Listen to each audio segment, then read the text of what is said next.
Shalom saudara-saudara yang saya kasihi di dalam Tuhan. Bahan khotbah untuk memperingati hari kenaikan Tuhan kita Yesus Kristus ke sorga terambil dari kitab Injil Lukas pada pasalnya yang ke-24 ayat yang ke-44 hingga 53. Demikian bunyi firman Tuhan. Ia berkata kepada mereka, "Inilah perkataanku yang telah kukatakan kepadamu ketika aku masih bersama-sama dengan kamu, yakni bahwa harus digenapi semua yang ada tertulis tentang aku dalam kitab Taurat Musa dan kitab nabi-nabi dan kitab Mazmur." Lalu ia membuka pikiran mereka, sehingga mereka mengerti kitab suci. Katanya kepada mereka, "Ada tertulis demikian, Mesias harus menderita dan bangkit dari antara orang mati pada hari yang ketiga. Dan lagi, dalam namanya, berita tentang pertobatan dan pengampunan dosa harus disampaikan kepada segala bangsa, mulai dari Yerusalem. Kamu adalah saksi dari semuanya ini. Dan aku akan mengirim kepadamu apa yang dijanjikan Bapakku. Tetapi kamu harus tinggal di dalam kota ini sampai kamu diperlengkapi dengan kekuasaan dari tempat tinggi."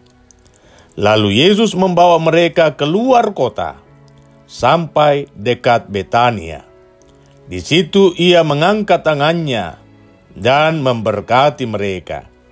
Dan ketika ia sedang memberkati mereka, ia berpisah dari mereka dan terangkat ke sorga. Mereka sujud menyembah kepadanya. Lalu mereka pulang ke Yerusalem dengan sangat bersukacita. Mereka senantiasa berada di dalam bait Allah dan memuliakan Allah. Demikian firman Tuhan, terpujilah nama Tuhan. Tema khotbah di hari kenaikan. Aku akan mengirim yang dijanjikan Bapakku. Saudara-saudara yang saya kasihi di dalam Tuhan, hari ini kita memperingati peristiwa besar dalam kehidupan kita sebagai orang Kristen, yakni naiknya Tuhan Yesus ke sorga. Alkitab menceritakan bahwa saat Tuhan Yesus naik ke sorga, ada banyak orang yang melihat dengan kasat mata bagaimana Tuhan Yesus terangkat. Dan di mata mereka, hal itu merupakan sebuah kejadian yang sangat luar biasa. Kesaksian itulah yang mereka kemudian tuliskan dalam kitab-kitab yang jadi pegangan kita saat ini untuk meyakinkan kita semua bahwa peristiwa itu real, peristiwa itu nyata. Intinya, naiknya Tuhan Yesus ke sorga itu adalah fakta yang tak terbantahkan. Dan kenaikannya menjadi sebuah perpisahan untuk sementara waktu, sebab pada akhirnya dia akan kembali untuk memenuhi segala janji-janjinya. Nah, satu hal yang saya mau katakan bahwa untuk setiap perpisahan, entah itu perpisahan yang sifatnya sementara waktu, apalagi perpisahan yang sifatnya permanen seperti kematian orang-orang yang kita kasihi, sudahlah pasti bahwa perpisahan itu akan diwarnai dengan kesedihan, diwarnai dengan isak dan air mata. Dan jujur harus kita akui bahwa memang benar, pada saat perpisahan itu kita alami, hati kita akan diliputi dengan perasaan sedih.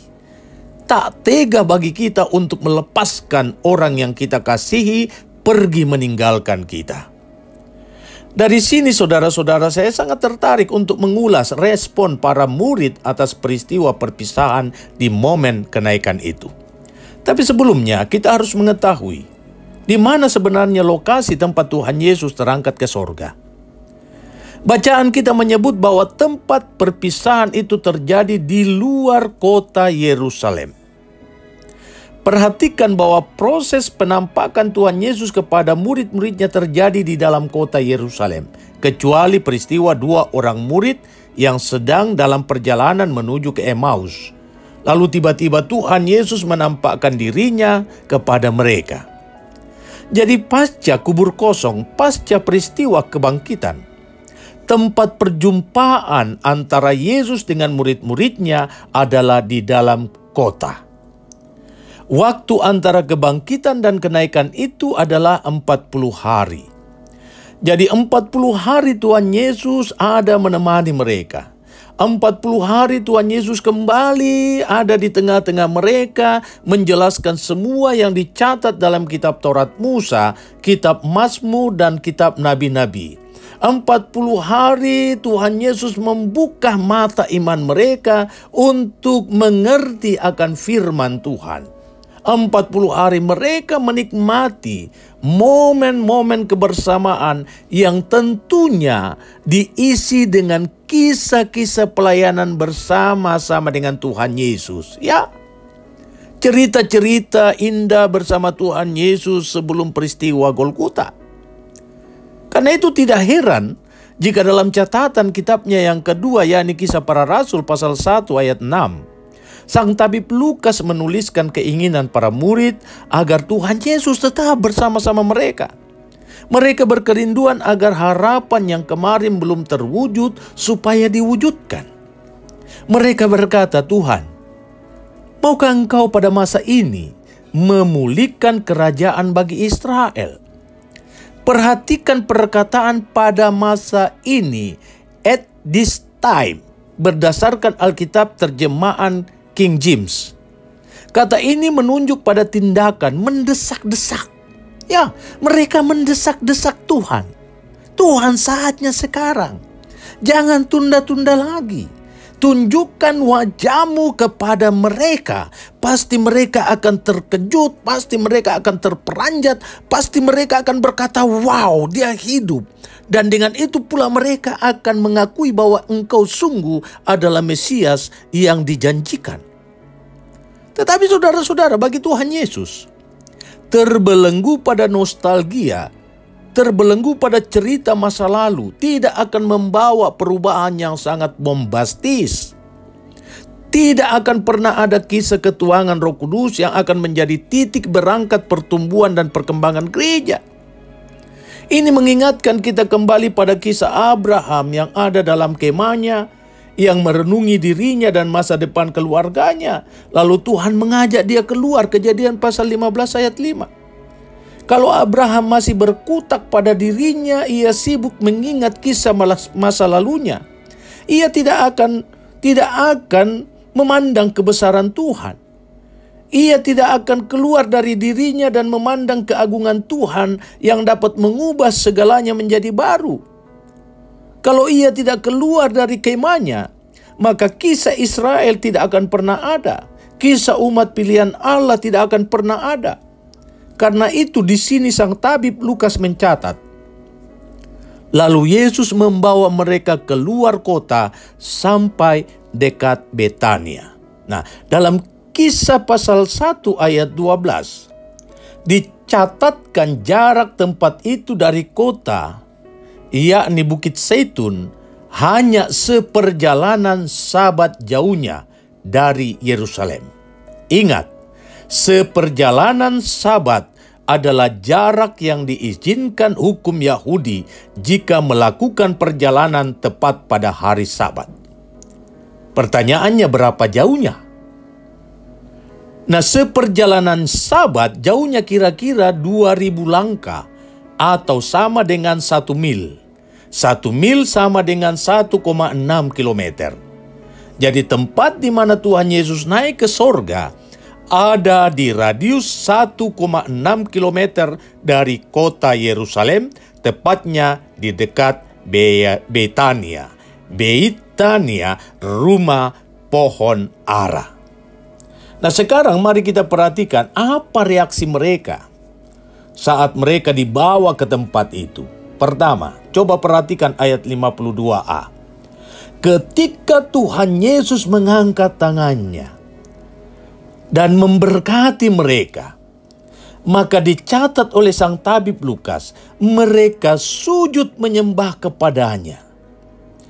Kata menyembah yang dipakai oleh sang tabib Lukas adalah proskuneo. Saya mau tegaskan bahwa kata proskuneo tidak hanya sebatas menyembah seperti melipat tangan atau menyatukan kedua telapak tangan lalu merapatkannya ke dada sambil membungkuk. Tetapi proskuneo lebih dari itu, yakni bersujud bahkan merebahkan badan ke tanah sampai mencium tanah dan mulut melafalkan puji-pujian pengagungan seperti kebiasaan orang-orang Yahudi Ortodoks saat menghadap hadirat Tuhan. Jadi ketika Tuhan Yesus memberkati mereka, seketika itu mereka sujud ke tanah sambil mengucapkan kalimat pengagungan. Dan saudara semua harus tahu bahwa kata proskuneo ini hanya ditujukan kepada pribadi yang sangat agung dan sangat mulia. Tidak akan diberikan kepada yang lain. Hanya khusus diberikan untuk Tuhan. Dari sini saya mau mengatakan seperti ini. Benar apa yang dikatakan Tuhan Yesus dalam Kisah pasal 1 ayat 7 sebagai respon atas keinginan para murid agar Tuhan Yesus bertindak menegakkan takhta Daud. Tetapi Tuhan Yesus menjawab, "Untuk waktu dan masa engkau tak perlu tahu, itu urusan Tuhan." Tidakkah hal ini mengingatkan kita pada peristiwa transfigurasi? Ketika Petrus mengajukan permohonan untuk membuat kemah, satu untuk Tuhan Yesus, satu untuk Musa, dan satu untuk Elia. Tetapi terdengar suara dari sorga mengatakan, "Inilah anak yang kupilih, dengarkanlah dia." Lukas pasal 9 ayat 35. Jadi peristiwa kenaikan Tuhan Yesus ke sorga mau menegaskan kepada kita bahwa tanggung jawab kita adalah mendengarkan Dia, mendengarkan Tuhan dan melakukan dengan taat dan setia segala yang dikehendakinya. Jujur saudara-saudara, kita sering memaksa-maksa Tuhan untuk melakukan keinginan dan kehendak kita. Kita sering memaksa Tuhan untuk mengikuti aturan main kita. Dan suka atau tidak suka, saya mau katakan sangat sulit bagi kita untuk mengikuti kehendak Tuhan, apalagi jika kehendak Tuhan itu tidak sejalan dengan harapan dan keinginan kita. Dan momen kenaikan ini, kita ditegur oleh Tuhan. Saatnya kita meninggalkan ego kita. Saatnya kita meninggalkan keakuan kita. Dan ego itu, keakuan itu harus tergantikan dengan proskuneo. Kita harus menyembah Tuhan. Di hadapan Tuhan kalau perlu kita sujud sampai mencium tanah. Saatnya sekarang kita serius dalam pengikutan kita sebagai murid Tuhan untuk fokus pada rencana dan rancangan Tuhan. Untuk memberi hidup secara utuh bagi pekerjaan untuk terbangunnya persekutuan yang baik, kesaksian yang mendatangkan sukacita, dan pelayanan yang menghadirkan damai sejahtera. Itu hal yang penting untuk reaksi para murid yang pertama, yang ditunjukkan ketika Tuhan memberkati mereka, mereka sujud menyembah kepadanya. Reaksi para murid yang kedua, mari kita buka Kisah pasal 2 ayat 11. Saya merujuk pada kitab Kisah Para Rasul untuk melihat reaksi para murid dalam momen kenaikan Tuhan Yesus ke sorga. Karena bagi saya, penulisnya sama, yakni sang tabib Lukas. Nah, dicatat di sana, saat Tuhan Yesus naik ke sorga, para murid terus memandangi apa yang sedang terjadi. Bahkan sampai Tuhan Yesus hilang dari pandangan mereka, mereka masih terus memandang ke atas. Mereka masih terus memandang ke langit. Terus memandang karena mereka sangat takjub dengan apa yang mereka lihat itu. Ini adalah pemandangan yang sangat luar biasa. Para murid sedang ada pada posisi sense of wonder. Rasa kagum yang sangat-sangat luar biasa. Mereka melihat terus, seolah-olah mereka sedang kena dengan apa yang disebut orang Toraja, nakan nasi manga. Siapa yang tidak akan kagum ketika melihat pemandangan Tuhan Yesus berdiri, lalu tiba-tiba ada awan datang menyentuh kakinya, kemudian sedikit demi sedikit ia terangkat, naik, naik, dan naik sampai hilang dari pandangan mereka. Wow, sungguh ajaib. Nah, saat mereka terus memandang itulah, tiba-tiba mereka ditegur oleh dua orang yang berpakaian putih, dan tentunya kedua orang itu tidak lain adalah malaikat. Hei, orang-orang Galilea, mengapa kamu terus melihat ke langit? Yesus ini yang terangkat ke sorga meninggalkan kamu, akan datang kembali dengan cara yang sama seperti kamu lihat dia naik ke sorga. Apa artinya ini, saudara-saudara? Artinya bahwa respon kita pada peristiwa kenaikan tidak hanya sebatas pada kekaguman dalam menyaksikan keagungan dan kebesaran Tuhan. Tetapi ini yang terpenting. Kita harus memandang pada realita di sekitar kita. Tuhan Yesus naik ke sorga untuk melakukan bagiannya. Apa bagiannya? Bagiannya adalah, aku ke sana untuk menyediakan tempat bagimu. Bagaimana cara Tuhan menyediakan tempat bagi kita di sorga? Itu bukan urusanmu. Itu bukan urusan kita.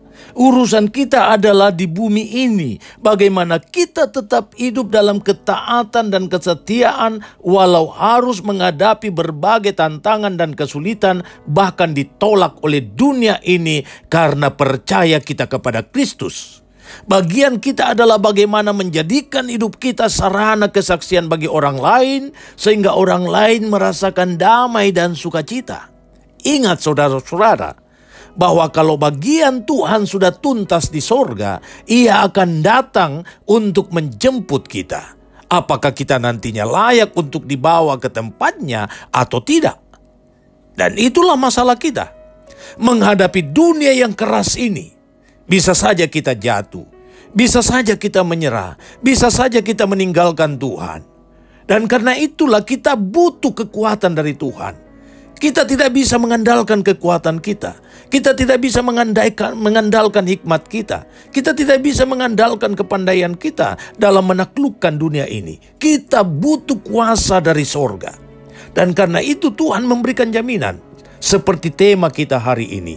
Aku akan mengirim yang dijanjikan Bapakku. Apa yang dijanjikan Bapa? Yang dijanjikan Bapa adalah kuasa Roh Kudus.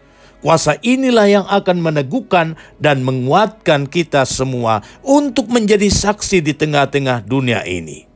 Itulah sebabnya ini respon yang ketiga. Ketika para murid kembali, mereka tidak kembali dengan bersedih hati. Mereka tidak kembali dengan bersusah hati. Mereka tidak menangis, mereka tidak meratap. Tetapi mereka kembali dengan sukacita. Mengapa demikian? Karena ada janji. Dan kita percaya janji Tuhan itu ya dan amin. Tuhan berjanji akan menurunkan kuasa Roh-Nya. Dan Roh Kudus itulah yang akan membuat kita kuat di tengah-tengah pencobaan dunia ini. Kita akan tetap melaksanakan panggilan pelayanan kita untuk menjadi saksi Tuhan. Sehingga melalui kesaksian kita, dunia akan tahu bahwa Kristus itulah Tuhan bagi kemuliaan Allah Bapa. Terpuji nama Tuhan. Haleluya. Amin.